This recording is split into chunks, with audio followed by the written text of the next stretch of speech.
What's up everybody and welcome to the channel. In today's video, we're going to be taking a look at the all-new 2026 Toyota Rav4. This one is an XLE Premium finished off in the windshield pearl. MSRP is $37,000.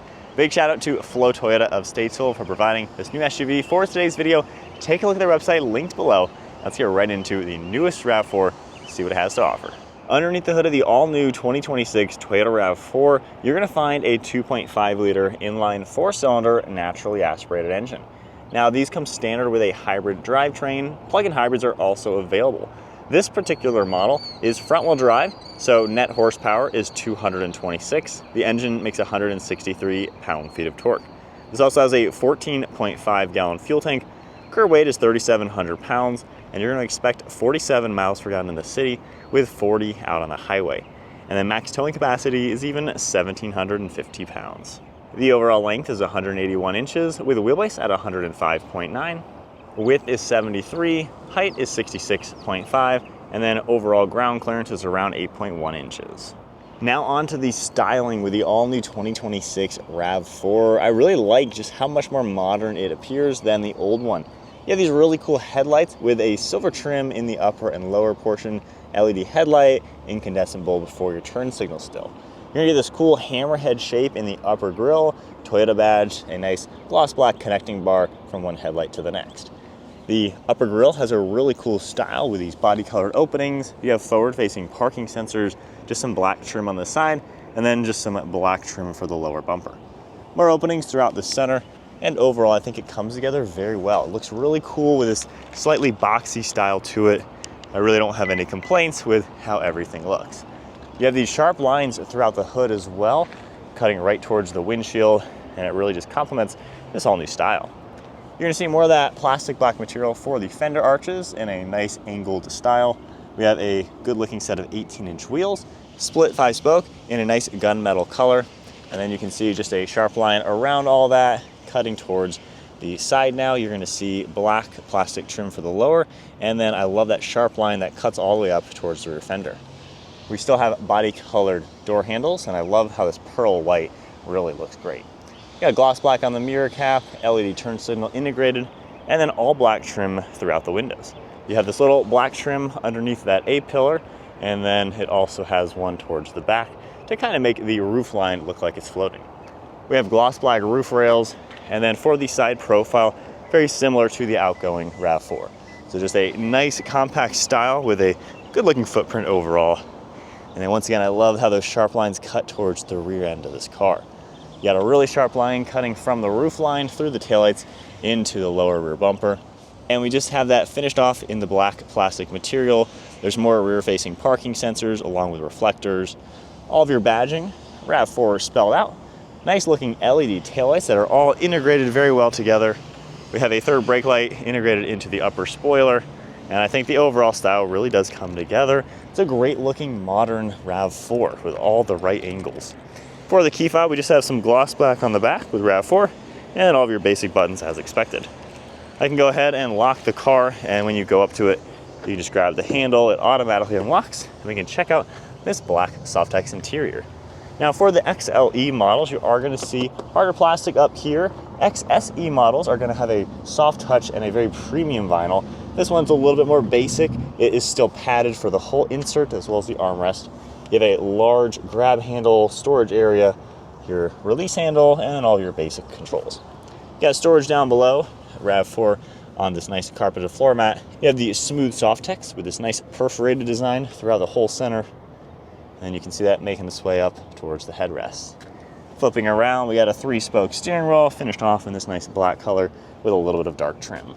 And then now inside the 2026 Rav4 XLE Premium, keep my foot on the brake, we can go ahead and fire it up. Engine will turn on most likely in a little bit.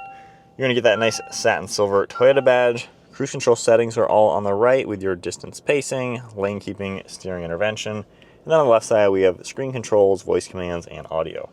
You're gonna see a stalk on the right side for all the windshield wipers, and then on the left side we have our headlights as well as turn signals. For the screen in the center, you have a nice design right now. You can see your power and speed, and then I can just scroll left and right, and you're gonna be able to configure how you'd like it to be displayed. So just a bunch of good looking presets for cruise control, for navigation, and then a bit more traditional style. So it kind of gives you everything you need, nothing more, nothing less. Down below, we have our interior lighting, your tailgate release, we have fuel cap and engine, more of this soft touch material here, and then I like this satin metallic gray trim around the air vents. It does look really good. Then we do have a little bit of harder plastic on this flatter dashboard, so a little bit different style compared to other vehicles. But again, we have this nice satin metallic gray trim for your air vents. You have a nice amount of hidden storage, more of the soft touch material. And then this is the smaller screen, which actually has pretty much everything the same as the larger screen. I think this fits the interior a little bit better. So you're gonna see navigation once set up. We have audio, we also have CarPlay, and then your drive modes, and you can adjust all of this. So it's really easy to just kind of mix and match what you wanna see and where you wanna see it. Hit save, and everything is all set up nicely. For drive modes, we can configure it just by tapping on the touchscreen. It also pops up on the gauge cluster. You're gonna see navigation full screen, of course, once set up, audio and phone. On the settings, you can see a couple different bits that will pop up. And something very cool, there's gonna be a driver recorder in a lot of these. It'll use the built-in cameras for basically a full dash cam all around the car, depending on how many cameras your car has. We have displaying cameras we can adjust as well. And then on other menus, we have drive mode icon down here that will then pop up automatically. So nice and easy to do that. Climate control is integrated into the screen. Not everybody is a fan, but actually this is really easy. It's always there. It comes up pretty quickly. It's pretty easy to go through everything, adjusting your temperature. And then of course we do have the physical buttons here. You're gonna see heated steering wheel and seats. We have volume right here, defrost as well. And then for reverse, just popping it backwards, you can see a nice backup camera with all of your HD guidelines. So overall, really can't complain. It actually is pretty simple. We have your air vents in the center, one wireless phone charging pad, but lots of storage all down here, and then 2 different USB ports. We have an EV drive mode for slow speed driving that will just pop up on the left if you have enough charge. And then we have this one right here, auto LSD with traction control. So that's a good way to get a little bit more traction when needed, depending on the circumstance you're driving this car on. You're gonna see more of this satin metallic gray trim all throughout the center, which again does look like a very nice finished material. We can pull that out for extra storage in the cup holders. Nice traditional shifter. We have your park and brake and brake hold. And then this center console has a nice padded armrest. We can also open it in 2 directions. So nice to see that. You can also, of course, flip it around. We have plenty of space in here with plugs. And then now we have a nice little storage area. On the right side, we're gonna get a pretty good looking glove box. And then one last look at the interior. Again, pretty nice look overall. There are a lot of soft touch materials, especially depending on the trim level you get.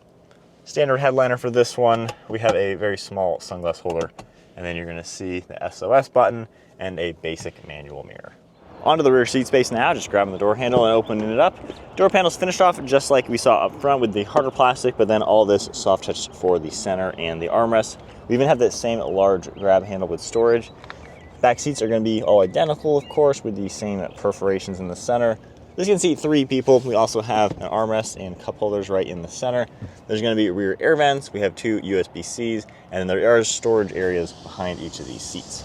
These seats will recline just a little bit, which is a nice touch, and then we can even fold them down nice and flat for better cargo space. So hopping into the back seat with the all-new RAV4, sitting here at 5'11", I have really good headroom, as you can tell. Legroom at my height and everything fits really good in here, so really can't complain with just the overall space. I like the seat itself. It cradles me nicely. You have a lot of glass all around this interior. Armrests are good as well. So really can't complain with a lot of the space you're going to find in the RAV4. It seems like a very well-sized, smaller SUV. Onto the cargo space now, you're going to get a power tailgate. We can just press that button. It's going to automatically open up. Now with these seats in the up position, we're looking at around 37 cubic feet of cargo volume. And I like how even with a hybrid system, we actually have a spare tire underneath. There's going to be a storage area on the far right side with a plug. We have a little bit of lighting in here, a cover that we can easily pop downwards. And from the back, you can grab these levers and easily fold these nice and down. So pretty easy to operate everything. And now it bumps up to a little over 70 cubic feet of cargo volume with the flat folding seats. So definitely very practical. This one does have a couple extra options like the LED lights up here, which is a great touch. You're gonna see 2 grab handles, and then we have our button. We can very easily close everything down. All right, so setting off now in the 2026 Toyota RAV4. So just slowly getting up to some speed. not too bad. Obviously, you can get the plug-in hybrid, which has a lot more power. This one is the most basic configuration with front-wheel drive and just the standard hybrid. But sitting in here, we have a really good view around, nice visibility for sure. So it's just kind of an easy car to get used to. Can't complain with all the glass over your left and right shoulder, a lot of glass once again. So just, it's an easy open car. The dash feels low, so you just feel really open in this. Seats are pretty comfortable. I think the higher trims are slightly more padded, but this still, I can get into a great position. I fit in this interior overall really nicely. Armrests are pretty good.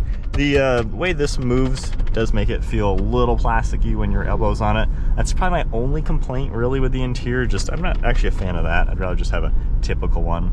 The tech all works really well and easy. It's really not even hard using the touchscreen while driving. Again, I'm not a fan of touchscreen climate, and yet I don't have complaints. So it's actually easy and intuitive. Give it a chance. For those of you who don't like it, at least test it out, drive it around. You get used to it so quickly, and it actually works very well. The screen itself looks cool too. I like how they've done these different menus and everything. It's all snappy. So really good tech. Center screen looks good too. Just, again, easy to read, easy to see everything you need.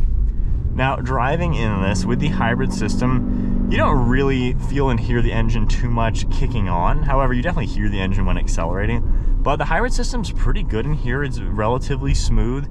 And the good thing with a hybrid, it gives you instant power, basically. When you first touch the throttle, the electronics are driving the wheels. So you're getting that kind of like an electric car acceleration when you first touch the throttle. There's no delay for the engine to build power. With an eCVT transmission, it's really an electric car with an onboard generator, and it makes this drive really good comparing it to other hybrids where the hybrid system just assists the engine. So I like how the RAV4 just feels snappy. It's not a fast car in the non-plug-in hybrid, but it's not slow. It gets up to really good speeds without issues, getting on the highway, merging with traffic. It is a very adequately powered vehicle, and around town especially, it feels nice and zippy due to the eCVT and just how the hybrid setup works. All right, so my honest thoughts with the all-new Toyota RAV4. So I'd say the biggest complaints I have seen, especially in the comments of these, is people saying that the interior is plastic and cheap. This is definitely an interior you have to see in person, have to kind of experience to, I'd say, make that judgment. The trim levels make a difference. Now, this is an XLE. The XSE is a lot nicer. That one will have soft touch for all of this upper door, and the padded soft touch here and here is a really nice material. It feels like it's genuine leather. This one has plastic and vinyl. So this one is noticeably not as nice as a higher trim level. Same with the seats. You know, the XSE has a very premium synthetic leather and the micro suede. It feels really nice. This is just a nice basic synthetic leather, which is honestly pretty nice. So the trim levels make a difference. If you went to an LE or a complete base model, it's probably gonna be even more plastic. So depending on which one you get, they will be nicer and nicer, which makes a lot of sense. Soft touch on the dash. This, yeah, it's hard plastic, but it's a finished material. It's not just cheap, unfinished plastic. It is like a satin painted metallic finish. It looks nice. And you're not obviously touching that section, so why would you want it soft anyway? It just looks normal the way it is. So I'd say overall, the interior is actually pretty good. Only cheap part, the upper dash, is just hard plastic. But the way it's layered and leveled, the way it looks, it's not something you're like fixated on. So the screens are more prominent, and this section is much more prominent, and it all looks good. So I don't really have any complaints with the build quality. It feels like a nice, well done interior with overall good materials depending on the trim level. So overall, I think they've done a good job making it look cool too. I like the screens. The smaller screen I actually like better than the bigger one just because it's the same information. I'm just gonna have CarPlay on either of them. I don't need the bigger screen because this is just big enough. So I think they've done a good job at least offering kind of plenty of good options and everything. My only complaint, I'd say, while this center console is neat, the way it opens both ways, can be flipped around, I would never actually do that. I think it's a little gimmicky, and it does give you a little plasticky sound. So I would rather have a traditional center here, but that's kind of my only complaint. I would buy an XSE if I were to be buying one of these, probably plug-in hybrid, all-wheel drive, of course. So just to get all the power and the really cool interior and a sportier look. This one, you know, a little bit more affordable, 37 grand in today's market. Doesn't really break the bank. This is an easy car to be able to afford. So I think this would be a really good kind of average priced, affordable crossover. Now, I threw the car seat in the back just because last time I put a car seat in here, I felt like it was cramped. Recline the back seats and it makes it a lot better. I can actually sit in this passenger seat. It's not amazingly comfortable, but I'm actually comfortable enough to where I can handle sitting there for quite a while. A lot of crossovers in this segment, which blows my mind. If you have a car seat, a rear-facing car seat, that front seat is useless. So this one, I'd give it like an 85 out of 100. I can generally sit there comfortable enough. My wife would sit there with not even a thought of an issue. So this really could be a great entry-level family vehicle. Maybe you're new to having kids or something. You want something that doesn't break the bank, and you don't want a minivan or something too big. You know, the RAV4 is probably something really good to go for. I think highly of this. I think it's a good option to go for, and I would say put it on your list. The only downsides really, maybe just style. You know, it's a little bit different looking inside and out, a little bit modern, I would say, but that's going to be subjective and personal taste. I think fundamentally you have plenty of options to get the right one that's going to suit your needs and your budget, and it drives well. I think that's my favorite thing about these. Even in this basic trim level, I mean, acceleration is great, steering feels really nice. I'm comfortable enough, it's quiet enough. You know, it really packs a lot for the money. And I think they've done a cool job making, you know, the USA's best-selling SUV in the newest generation, and I think this is a pretty cool option. That is it for today's video. If you enjoyed it, give it a thumbs up, hit that subscribe button, stay tuned for plenty more content. Big shout out to Flo Toyota of Statesville for providing the new RAV4 for today's video. Check out the link to their website linked below, and I'll see you all in the next video.